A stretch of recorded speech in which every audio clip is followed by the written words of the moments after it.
তো দেখো প্রিয় বন্ধুরা, তোমাদের সকলকে স্বাগত জানাই অপূর্ব মান্না হোম টিউটর ইউটিউব চ্যানেলে। আজ আমি তোমাদের সঙ্গে তোমাদের রায় ও মার্টিন প্রশ্ন বিচিত্রার যে পরিবেশ বিষয় রয়েছে অষ্টম শ্রেণীর, সেই পরিবেশ ও বিজ্ঞান বিষয়ের মডেল সেট 2 ক্লাস করব। চ্যানেলে নতুন থাকলে সাবস্ক্রাইব করো, বেল আইকন ক্লাব সানে সেভ রাখো। আর একটা কথা বলে দিই, আজকের গলার অবস্থা খুবই খারাপ, শরীরটা ভালো নেই বিশেষ।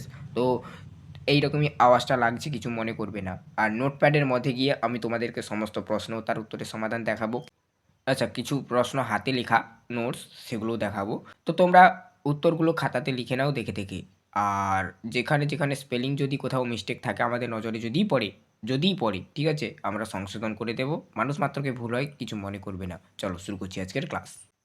তো দেখো, আমরা মডেল সেট 2 এর মধ্যে এলাম, ঠিক আছে। তো এখানে স্কুলের নামটা তোমাদের বইতে যেমন ছিল আমি দিয়ে দিয়েছি। ফিজিক্যাল সায়েন্স প্রথমেই রয়েছে তোমাদের, বা ভৌতবিজ্ঞান রয়েছে। প্রথমে দেখো একে দেখে সঠিক উত্তরটি নির্বাচন করো বলা রয়েছে। তো গলার অবস্থা খুবই খারাপ, তো ভয়েসটা এরকমই লাগছে, কিছু মনে করবে না, ঠিক আছে। একের দাগে দেখো বলা রয়েছে। তো দেখো এখানে প্রথমেই বলা রয়েছে একের দাগের প্রশ্নটা দেখো, তরলের চাপ একে দাগের প্রশ্ন আর কি ক্রিয়া করে। উত্তর করবে যেটা উত্তর এখানে দেখো লিখে দিয়েছি, সব দিকে সমানভাবে অপশান ডি করবে উত্তরটি। একের দাগের প্রশ্ন উত্তর অপশানগুলো যেগুলো রয়েছে তোমরা তোমাদের বইতে দেখতে পাচ্ছ, এখানে সেম অপশান দেওয়া রয়েছে, তার মধ্যে অপশান ডি করবে উত্তরটি। দুই দাগে দেখো 1 কেজি ভরে বস্তুকে, দেখো ওখানে একটু সংশোধন করবে স্পেলিংটা, ঠিক আছে। পৃথিবীতে যে পরিমাণ বল দিয়ে আকর্ষণ করে তার মান উত্তর করবে 9.8 এন, অপশান সি করবে। এন মানে এখানে নিউটন, ঠিক আছে। তারপর দেখো নেক্সট 3-এর দাগে বলা রয়েছে দেখো, যে সময় বাড়ার সঙ্গে সঙ্গে পতনশীল বস্তুর বেগ উত্তর করবে যেটা অপশান বি বাড়ে। তারপর দেখো 4-এর দাগে লোহার গলনাঙ্ক উত্তর করবে যেটা 1530 ডিগ্রি সেলসিয়াস, অপশান এ। 4-এর দাগের উত্তর। 5-এর দাগে নিম্নোক্ত কোনটি রক্ততঞ্চনে, ঠিক আছে, তো অংশগ্রহণকারী বিভিন্ন উপাদানকে সক্রিয় করতে গুরুত্বপূর্ণ ভূমিকা পালন করে। এখানে দেখো উত্তর করবে যেটা Ca2+, অর্থাৎ ক্যালসিয়াম আয়ন। স্ক্রিনে যে এক্সট্রা লেখাগুলো ওখানে একটু স্পেলিংটা মিস্টেক ছিল, আমি সংশোধন করে দিয়েছি, দেখতে পাচ্ছ। চ্যানেলে কিন্তু নতুন থাকলে সাবস্ক্রাইব করবে, বেল আইকন অপশন সেভ রাখবে। দুই দাগে দেখো শূন্যস্থান পূরণ করো। এসআইতে মহাকর্ষীয় ধ্রুবকের মান উত্তর করবে 6.674 ইন্টু 10^11। এখানে মাইনাস চিহ্নটা দেবে, ওটাকে পার বলা হয়, ঠিক আছে।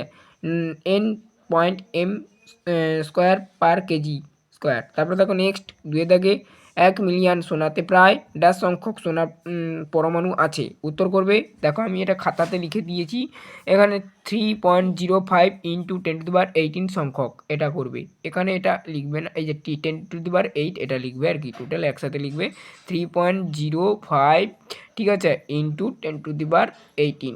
যদি কেউ না বুঝতে পারে আরেকবার লিখে দিলাম, এভাবে লিখবে আর সংখ্যকটা দেবে। 3 থেকে দেখো ক্যালসিয়াম ফসফেটের সংকেত উত্তর করবে Ca3PO4 এর হোল 2, দেখতেই পাচ্ছ স্ক্রিনে। তারপর দেখো নেক্সট 4 দাগের প্রশ্ন, অ্যামোনিয়া অণুতে সমযোজী বন্ধনের সংখ্যা উত্তর করবে 3টি। পূর্ণবাক্যে লিখবে, এরকম উত্তরটা দেখিয়েছি এরকমই। তারপর দেখো গ্যালিয়াম ধাতু হলেও এর গলনাঙ্ক -30 ডিগ্রি সেলসিয়াস উত্তর করবে শূন্যস্থানে, দেখতেই পাচ্ছ। তারপর দেখো 3 থেকে 2 একটি বাক্যে উত্তর দাও যে কোনো 5টি। এক টুকরো লোহার জলে ডুবে যায় কিন্তু লোহা তৈরি জাহাজ জলে মানে ভাসে কেন? এটা হচ্ছে প্রশ্ন আর কি। এক টুকরো লোহা জলে ডোবে কিন্তু লোহার যে এত বড় তৈরি জাহাজটা সেটা কেন জলে ভাসে? দেখো এখানে কি লিখবে, লোহার টুকরো তার সমায়তন জলের তুলনায় ভারী, তাই এটি ডুবে যায়। কিন্তু জাহাজের গঠন এমন ফাঁপা হয় যে সেটি তার ওজনের তুলনায় অনেক বেশি পরিমাণ জল অপসারিত করে, ফলে ঊর্ধ্বমুখী প্লাবতা বল জাহাজের ওজনের চেয়ে বেশি হয় এবং জাহাজ ভাসে। গলার অবস্থা খুবই খারাপ, কিছু মনে করবে না, শরীরটা ভালো না। তো তোমাদের সঙ্গে যেহেতু তোমাদের পরীক্ষা এগিয়ে আসছে, ক্লাসগুলো করতেই হবে, তাও আমরা তাড়াতাড়ি করে দিচ্ছি, ঠিক আছে। 2 দাগে দেখো কুলম্বের সূত্রটি লেখো ও ব্যাখ্যা করো। দুটি স্থির বিন্দু আধানের মধ্যে ক্রিয়াশীল আকর্ষণ বা বিকর্ষণ বল আধান দায়ের গুণফলের সমানুপাতিক এবং তাদের মধ্যবর্তী দূরত্বের বর্গের ব্যস্তানুপাতিক, এটাই উত্তর লিখবে। 3-2 যে এই যে প্রশ্নের এখানে একটা তোমাকে সূত্র লিখতে হবে, এই যে F = K.Q1 Q2/R2, এটা তোমরা লিখবে খাতাতে যে লেখাটা দেখতে পাচ্ছ। তারপর দেখো 2 এর পর 3 থেকে প্রশ্ন, দুটি বর্ণহীন গ্যাসের বিক্রিয়ায় একটি বাদামি বর্ণের গ্যাস উৎপন্ন হয়।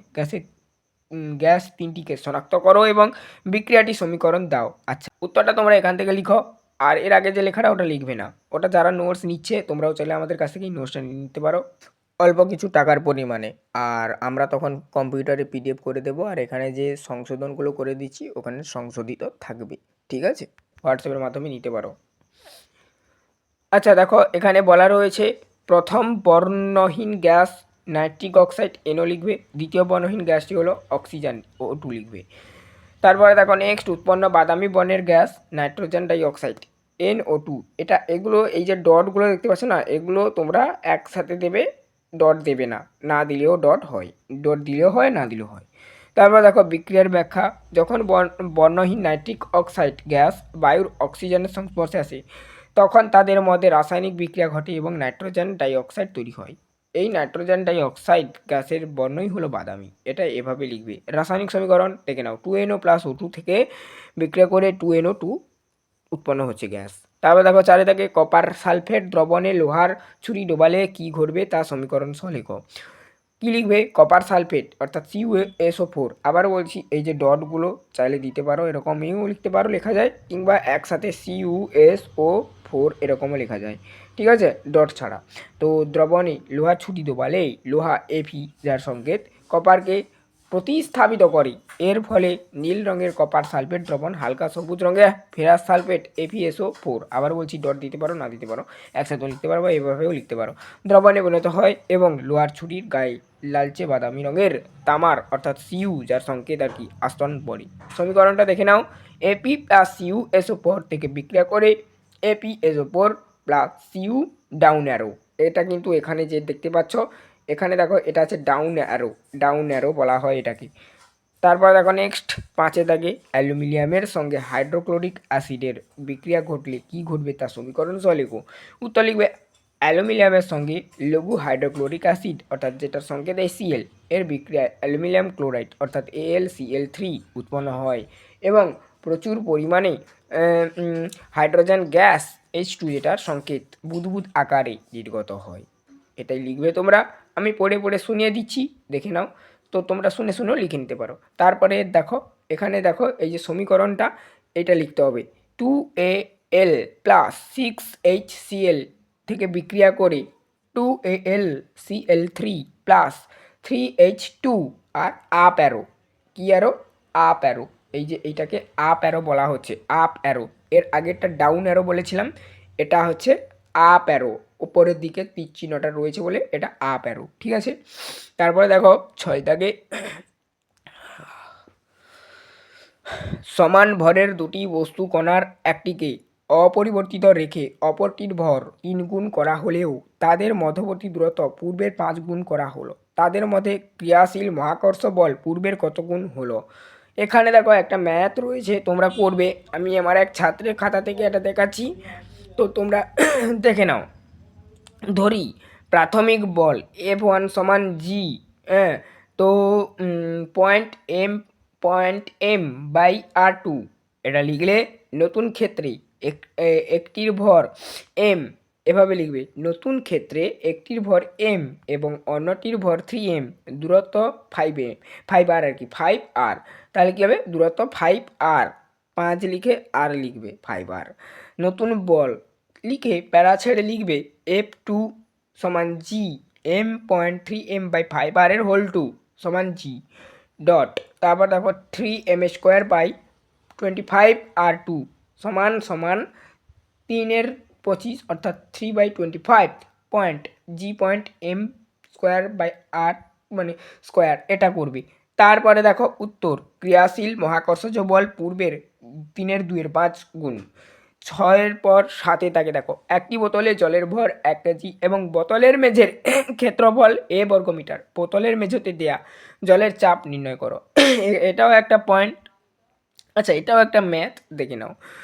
সমাধান, এখানে দেখো সমাধান বলে লিখবে বা সমান বলেও লিখতে পারো বা সমান চিহ্ন দিতে পারো, যেমনটা পারো। দেখো আমরা জানি চাপ সমান বল বাই ক্ষেত্রফল। এখানে বল হলো জলের ওজন অর্থাৎ জলের সংকেত ওয়াটার, এখানে দেখো এই জন্য ডাব্লিউ বলে নির্দেশ করা রয়েছে সমান এম পয়েন্ট জি ব্র্যাকেটের মধ্যে লিখবে, মানে হোল বলা হয় এটাকে। জলের ভর এম হোল অর্থাৎ এম প্যাকেটের মধ্যে রয়েছে, দেবে এইরকমই 1 কেজি এবং অভিকর্ষজ ত্বরণ জি যেটাকে ধরা হয়েছে সেটাকে ব্র্যাকেটের মধ্যে দেবে অর্থাৎ হোল বলা হয়, সমান সমান 9.8 metre per square, metre per second square আর কি। অতএব এটা আমি ভাষায় লিখেছি, আবার ব্র্যাকেটেও দিয়ে দিয়েছি, ঠিক আছে, চিহ্ন আকারে। ওজন বা বল 1 × 9.8 সমান সমান 9.8, ঠিক আছে, নিউটন একসাথে লিখবে। দেখতে পাচ্ছ যেটা যে নিউটন এই লেখাটা একসাথে হবে, নিউটন ওটা লেখা রয়েছে NEWTON, যারা না বুঝতে পারছো বলে দিলাম। তারপর দেখো নেক্সট উত্তর লিখবে, এরকমই লিখে তোমরা লিখবে বোতলের মেঝোতে জলের চাপ হবে 9.8/A, এটা লিখবে। তারপরে দেখো নিউটন পার বর্গমিটার, যেটাকে পাস্কাল বলা হয়।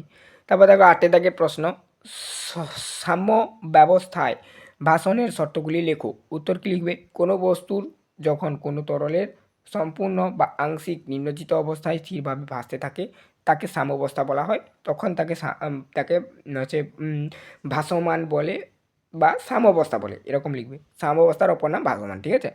সাম্যাবস্থায় ভাসমানের প্রধান শর্ত দুটি হলো, 1 নম্বর ওজনের সমতা, প্রথম শর্ত বস্তুর ওজন ডাব্লিউ সমান, মানে ডাব্লিউ আর কি, এবং বস্তুর নিম্নজিত অংশ দ্বারা অপসারিত তরলের ওজন বা প্লাবতা বি সমান হতে হবে।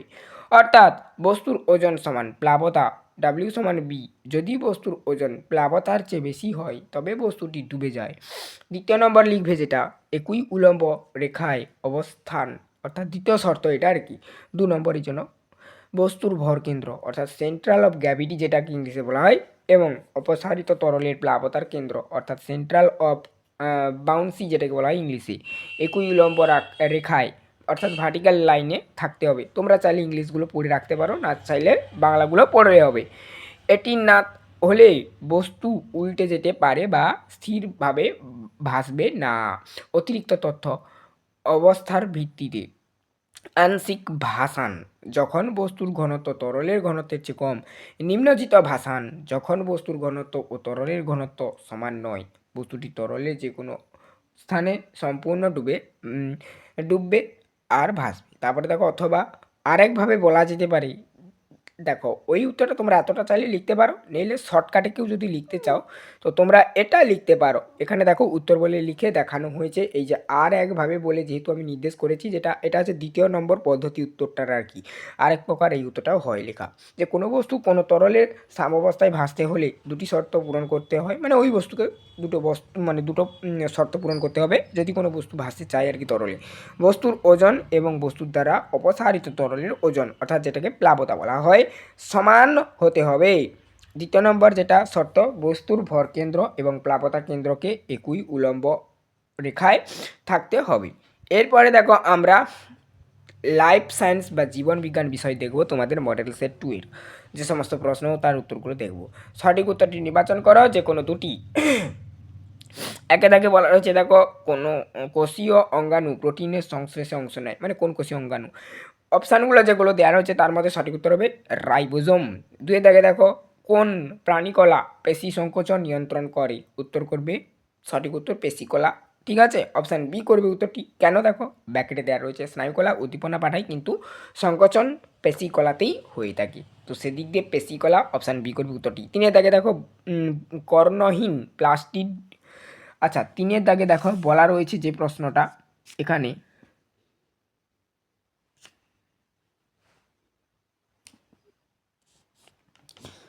যে বর্ণহীন, ঠিক আছে, বর্ণহীন হবে এটা, তোমরা একটু সংশোধন করবে, এটা বর্ণহীন করবে, কর্ণ হয়ে গেছে, বর্ণহীন হবে আর কি। বর্ণহীন প্লাস্টিককে কী বলা হয়? অপশানগুলোর মধ্যে সঠিক উত্তর হবে লিউকোপ্লাস্টিক।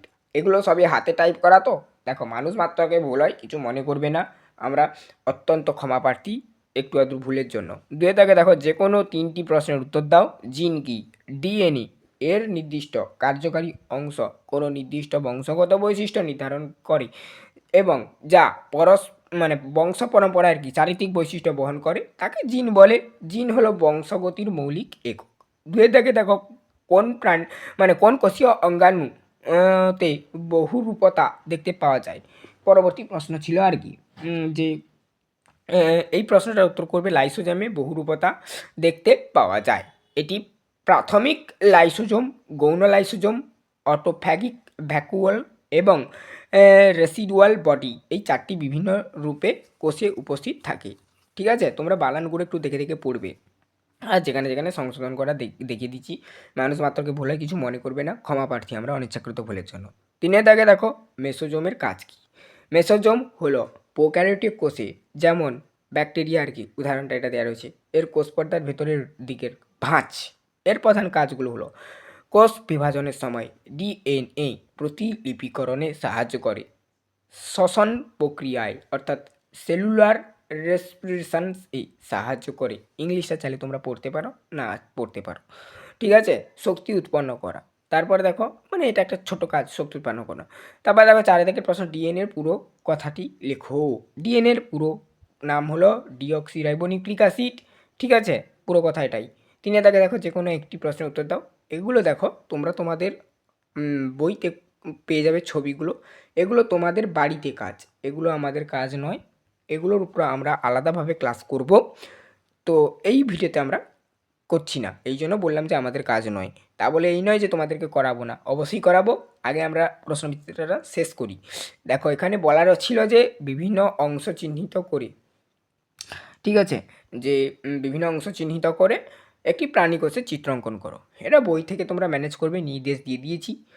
আর পরবর্তী সময় আমি অবশ্যই ক্লাস করিয়ে দেবো, চিন্তা করবে না। নিউক্লিয়াসে চিত্র অঙ্কন করে যে কোনো 4টি অংশ চিহ্নিত করো, এটাও তোমরা বই থেকে ম্যানেজ করে নাও এই মুহূর্তে তোমরা যারা করতে চাইছো। আজকের অবধি, চ্যানেলে নতুন থাকলে সাবস্ক্রাইব করো, বেল আইকন অপশানে সেভ রাখো। যেখানে যেখানে ভুল ছিল সংশোধন করে দিয়েছি বা স্ক্রিনে লেখা দিয়ে দিয়েছি। তো অনিচ্ছাকৃত ভুলের জন্য আমরা ক্ষমা প্রার্থী। এরপরের থেকে আমরা দেখে তোমাদেরকে করাবো। পরের দিন আমরা মডেল সেট 3 আলোচনা করব। তোমাদের প্লেলিস্টের মধ্যে অষ্টম শ্রেণীর সমস্ত বিষয় পেয়ে যাবে, একটাই প্লেলিস্ট, প্রথম পর্যায়ক্রমিক মূল্যায়নকে লক্ষ্য করে। ওই প্লেলিস্টের মধ্যে সমস্ত সাবজেক্টের ক্লাস করা হচ্ছে। আজ অবধি আগের ক্লাসগুলো যারা না দেখেছো, মডেল সেট 1 বা অন্যান্য সাবজেক্টের ক্লাসগুলো যারা না দেখেছো, অবশ্যই দেখে নেবে। সবাই ভালো থাকো, চ্যানেলে নতুন থাকলে সাবস্ক্রাইব করে বেল আইকন অপশানে সেভ রাখো।